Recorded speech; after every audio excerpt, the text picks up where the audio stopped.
Let me go through my phone, and I've highlighted a few questions. You know, it's too bad because a lot of users take this opportunity to request reactions, and it's just such a waste. I know. So for the people that used up this one chance that you had to talk to DNI, and you requested a song, I'm sorry that's gone. It's been deleted. It was not the time or the place. I have one here that says, what are your thoughts about Moroccan rap in general? I think I had a similar question. Okay. So what are my thoughts on Moroccan rap in general? I think as a movement, it's very, very strong.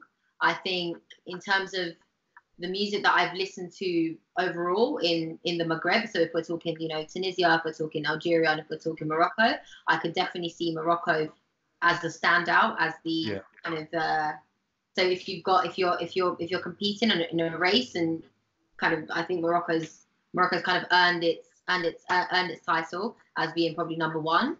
I think that's due to maybe the fact that the artists, they're very in tune with what's going on around the world. So their music is very easy to listen to. It's very international. Like, you can hear a song and you can immediately, without even understanding the lyrics, kind of have that, you know, playing in your radio, in your cars, or whatever it be. And I remember that when I first started, so there was El Grande Toto, right? And he had a song called Pablo.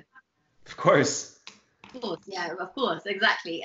He had the song called Pablo, and I remember I did a reaction video to that, and very quickly, my friendship group, which I didn't even know watched my videos at the time, I had my cousin calling me saying, my friend is actually listening to Toto. I was in his car, and he was listening to Toto, and I said, what do you mean it's Toto? She said, yep, he has no relation, but he watched one of your videos, and he said this music is amazing. Now he's downloaded Soolking, he's downloaded Toto, he's downloaded SAAD. So I was like, oh wow, that's impressive. That's crazy, right?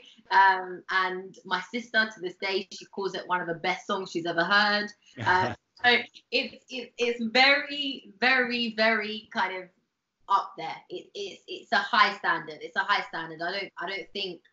And that's what makes me so kind of happy to even like kind of be like, I feel like if there's people that don't, because it's stupid for me to say that people don't know about Moroccan rap. I think in the UK, if you're not from Morocco, if you're not from the Maghreb, you're probably very uncultured about the Moroccan scene. You're very kind of, you don't know what's going on in that scene. But I think, you know, other places in the world, I think that they are picking up on it, and they are seeing it, and they're probably taking it in. But I'm talking from my personal experience here in the UK. We're not at that point yet. We're not at the point as, you know, kind of rap from Holland. Holland's kind of taking over our scene a little bit, where they're infiltrating. They're kind of coming in with the UK rappers, and that hasn't happened yet for Morocco. That's for many reasons. I was actually reading an article on Issam. You're familiar with Issam, right? Yeah, of course. Yeah. Sorry? Trap Beldi. Yay. Exactly. He just signed with Universal Music Group France, and people are saying, you know, it's the biggest deal to come out of an Arab artist. You know, it's a really big deal, etc.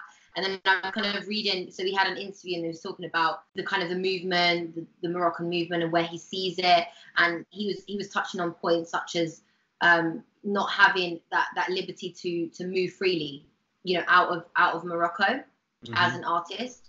And I've heard this concern from other rappers as well, which is that there's not that liberation of kind of movement. There's not that free movement out there that we can go to France or we can go to wherever it be because of kind of the immigration problems and all of that. So he was saying, you know, it's a shame because our music could really be out there if we started to collaborate with people internationally, but it's hard to do that if we're not getting the visas and if we're not being allowed to have free movement. Yeah, and it sucks when, like, well, it doesn't really suck, but it's a challenge when your only real mainstream Moroccan reference is French Montana. Yeah. Exactly. Yeah, I get it. I think the only thing I would add to that brilliant explanation and answer is, you know, first of all, I agree wholeheartedly.